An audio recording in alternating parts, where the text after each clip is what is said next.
Bonjour Martine Miquel. Bonjour. On vient de vous découvrir dans ce reportage. Vous êtes donc directrice adjointe du foyer Piccolo, mais aussi de la Maison au bébé, une nouvelle structure dont vous nous parlerez, et puis du centre Le Pont pour adolescents en difficulté. On a un petit peu de mal quand même à comprendre comment on en arrive à placer des enfants en santé, disons, qui n'ont pas de problème somatique, à l'hôpital. On a quelques pistes de réponse dans le reportage. On comprend que Genève a pris du retard dans la création de places en foyer. Mais vous, comment est-ce que vous expliquez cette surcharge des structures d'accueil ? Alors, paradoxalement, moi, je pense qu'il ne manque pas de place en foyer d'accueil d'urgence. C'est-à-dire, c'est une espèce d'effet domino. C'est-à-dire qu'en foyer d'accueil d'urgence, les placements sont devenus plus longs. Pour exemple, à Piccolo, dans les bonnes années, on accueillait 85 enfants pour un taux d'occupation de 100%, jusqu'à 85 enfants. Et aujourd'hui, l'année dernière, on en a accueilli 27. Ça veut dire qu'il y a de moins en moins d'enfants qui peuvent venir parce que les séjours se sont allongés. Pourquoi les séjours s'allongent? Alors, il y a plusieurs facteurs. Il y a le facteur de la justice. Les parents ont plus de moyens de faire recours et c'est très bien. Les parents sont aussi souvent plus présents au foyer auprès de leur enfant. Il y a tout un travail de soutien à la parentalité qui demande beaucoup de temps pour, en toute finesse, savoir si le projet de vie de l'enfant va aller vers un retour à domicile ou une famille d'accueil ou un autre foyer. Donc vous prenez plus de temps et de soins justement à évaluer la possibilité de retour dans la famille. Le projet prend plus de temps, déterminer le projet. Ce qui fait que on a aussi, on est aussi confronté à des foyers moyen-long terme qui sont pleins, pas toujours les familles d'accueil. Et on est en train, sur Genève, d'essayer de créer des alternatives au placement, parce que ce n'est pas que la réponse. Mais ces solutions de sortie pour ces enfants sont peu nombreuses, freinent le processus. Donc, les foyers d'accueil d'urgence restent pleins pour les tout-petits comme pour les adolescents. Et du coup, nous avons moins de place pour accueillir les bébés de l'hôpital ou les ados de l'hôpital. C'est ce que j'appelle cet effet domino. D'accord. J'accueille aussi Pierre-Yves Aubert, bonjour. Bonjour. Vous êtes chef de service au service de protection des mineurs à Genève. Vous êtes donc l'une des instances de placement avec le tribunal de protection de l'adulte et de l'enfant. Tout à fait. Vous, comment est-ce que vous expliquez cette surcharge? Est-ce que vous rejoignez Madame Miquel? Est-ce que vous avez d'autres explications? Oui, bien sûr, je rejoins les explications de Mme Miquel, auxquelles il faut rajouter peut-être une évolution sociétale qui est évoquée dans le reportage. C'est-à-dire qu'on est aujourd'hui face à des vulnérabilités un peu plus importantes dans les familles, ou dans certaines familles en tout cas. Et aussi par une évolution, je dirais, de la politique de placement. C'est-à-dire si on prend un champ un petit peu plus large de 10 ou 20 ans, on place aujourd'hui beaucoup moins qu'on ne plaçait il y a quelques années. Et donc on recourt, en développant d'ailleurs, comme Martine Miquel vient de l'expliquer, l'accompagnement éducatif à domicile pour permettre effectivement, dans toute la mesure du possible, de maintenir les enfants dans leur milieu familial. Ce qui fait que, par analogie, effectivement, quand on recourt au placement, on est souvent sur les situations les plus complexes, les plus multidéterminées, ou les familles les plus fragilisées qui sont aussi dans les plus grandes difficultés. Oui, donc c'est paradoxal ce que vous nous dites, parce qu'effectivement on place de moins en moins et en même temps c'est parce que les placements sont de plus en plus longs, parce que les problématiques sont de plus en plus complexes. Oui, c'est ça. On ne place pas de moins en moins quantitativement parce qu'on a une courbe démographique qui évolue et que de fait le nombre de placements reste à peu près stable. Ceci dit, les situations sur lesquelles on va poser des mesures de placement sont des situations qui sont beaucoup plus complexes qu'il y a une vingtaine d'années en arrière. Anne-Emery Dorasanta, que j'interviewais, me disait aussi il y a la problématique récente des requérants mineurs non accompagnés qu'il faut aussi encadrer, qu'il faut aussi accueillir. Ça, c'est quelque chose d'assez récent que vous avez dû, disons, gérer également. Oui, mais qui n'a pas nécessairement un impact quantitatif important sur la question des hospitalisations en tant que telles. Encore préciser que... Eux sont placés en foyer. C'est ça, oui. C'est-à-dire que pour nous, l'hospitalisation sociale, ce n'est pas un moyen de placement. C'est une mesure corrective. On est face à des nécessités de placement. Et malheureusement, quand on ne trouve pas de place dans les institutions d'hébergement, on recourt à l'hôpital pour des placements. Il faut voir aussi que sur les 146 qui sont évoqués, on a 2/3 de situations qui sont liées à l'aspect médical, des naissances à l'hôpital, des mères hospitalisées, des suivis de soins sur lesquels il faut trouver ensuite des lieux de placement. Et on a 1/3 à peu près de situations où là, résolument, il y a placement à l'hôpital, comme l'évoquait Madame Mirabeau, effectivement, par exemple, une situation d'urgence de nuit dans un conflit domestique où on n'a pas la capacité de pouvoir maintenir l'enfant parce que tout est parti un peu à volo, que monsieur est incarcéré, que madame est hospitalisée, etc. Là, on va recourir à l'hospitalisation sociale. Oui, vous parlez de ces problématiques psychosociales en augmentation. Vous le constatez également, Madame Nickel? En tout cas, on constate que dans les motifs de placement, c'est souvent des parents en difficulté psychique, voire psychiatrique, avec d'autres problématiques qui sont un peu mélangées. Par exemple, la toxicomanie, par exemple, l'incarcération du parent, comme vous venez de le dire. Enfin, on voit que c'est des situations très complexes qui vont prendre du temps, et c'est bien ça le problème, c'est le facteur temps pour être géré. Par exemple, si un juge décide d'ordonner une expertise psychiatrique, ça va prendre des mois. Le temps qu'il y ait une audience, que l'expert soit nommé, que l'expert puisse rendre son rapport, qu'il y ait une autre audience pour avoir le jugement. C'est tout un processus de temps qui est nécessaire, mais qui explique que ces enfants et ces adolescents restent plus longtemps en foyer d'accueil d'urgence. En même temps, M. Aubert, excusez-moi, mais c'est effectivement une particularité genevoise. Enfin, dans les autres cantons romans que j'ai contactés, c'est l'exception. Les hospitalisations sociales, ça n'excède en général pas une semaine ou deux. Donc, comment expliquer qu'à Genève, on en soit là? Ça reste l'exception sur le principe. Maintenant, quantitativement, effectivement, depuis 2-3 ans, mais encore qu'on est en train d'inverser la courbe, déjà avec les mesures qui ont été prises l'année dernière et celles qu'on va mettre en place cette année.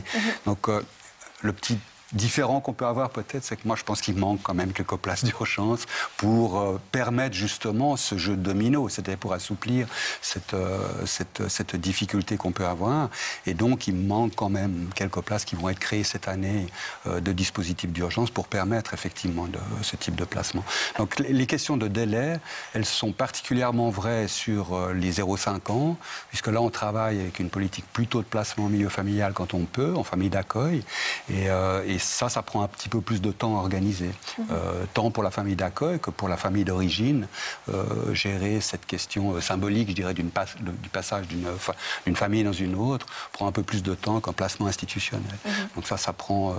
Et puis, j'allais dire à l'opposé, pas l'opposé, mais pour les 15-20 ans, où là on a aussi, parce qu'on voit bien que ça touche les 0-5 ans et les 15-20 ans, un petit peu au milieu, mais beaucoup moins. Et que là, on est plutôt sur des situations où il faut construire du placement. C'est-à-dire qu'on est face à des adolescents en vulnérabilité psychique qui sont, qui ne peuvent pas rentrer comme ça dans une institution. Il faut construire le placement, il faut associer une équipe, il faut même peut-être des fois réfléchir à ce qu'on est en train de faire à d'autres modalités de placement quantitativement moins importantes, travailler avec 2-3 adolescents, pas un groupe de 8 ou 10. De développer de l'offre aussi de ce type-là. Bon, alors vous pensez qu'il manque quand même quelques places. Madame Mickel, en fait, dans les foyers à Genève, on dispose de combien de places, tous âges confondus? Alors, pour la petite enfance 0-5 ans, c'est 20 places en foyer d'accueil d'urgence. Et pour les 5 à 18 ans, c'est 26 places. D'accord. Donc on a 46 places pour tout le canton de Genève en foyer d'urgence. En foyer d'urgence. En foyer d'urgence. Et en famille d'accueil, c'est à peu près combien de familles d'accueil sur le canton de Genève? Alors en famille d'accueil, bonne colle, mais on a... alors en nombre de places, je ne pourrais pas vous le dire comme ça, mais on a actuellement, je pense, une bonne trentaine de familles d'accueil qui sont suivies. Ouais. Mais alors, est-ce que vous pensez que les 16 places supplémentaires annoncées par le DIP vont suffire à... Alors c'est de la place d'urgence, justement, pour pouvoir gérer des attentes qui sont n'ont rien, c'est très bien démontré dans votre reportage, qui n'ont rien à faire à l'hôpital. C'est des enfants qui vont souffrir rapidement d'hospitalisme, des choses comme ça, si effectivement on les laisse trop longtemps dans un environnement qui n'est pas un environnement de lieu de vie et qui n'est pas adéquat à un lieu de vie, quel que soit l'âge, hein, par ailleurs. On a entendu que disons, le retard qui a été accumulé était dû aussi à l'absence de budget hein, qui devait être voté par le Grand Conseil. Ça coûte combien une nuit en foyer pour un petit ? Alors, je vais commencer par les grands. Au centre Le Pont, une journée en foyer, avec la nuit bien sûr, ça coûte environ 436 francs. Environ 436, c'est clair, c'est précis. Et pour les plus petits? Et puis pour les tout petits, on est vers 690 francs. Donc c'est beaucoup plus cher parce qu'évidemment, pour s'occuper d'un bébé, le nombre de personnel pour des foyers ouverts 300, enfin toute l'année, c'est assez important. À l'hôpital, ça coûte combien? Actuellement 1000 francs et on est en train de rehausser le tarif, enfin l'hôpital rehausse le tarif, on est entre 1000 et 1300 francs par jour. Donc c'est pas un bon calcul finalement de placer des enfants à l'hôpital, ça coûte pas moins cher? Ah non, non, ça coûte beaucoup plus cher. Beaucoup plus cher. Martine Miquel, le reportage ne rend pas suffisamment hommage au personnel soignant de l'hôpital parce qu'on n'a pas eu le temps de montrer tout ce qu'ils font, mais ils sont vraiment sur tous les fronts. Vous dites dans le reportage, malgré tous les soins qui sont apportés à ces enfants comme on peut, disons, à l'hôpital, ils sont quand même marqués par cette expérience. Ça veut dire que, quel que soit l'encadrement à l'hôpital, ce n'est pas le bon lieu pour eux. On ne peut pas leur apporter ce dont ils ont besoin. Alors en tout cas, ce n'est pas un lieu de vie. C'est-à-dire que sortir...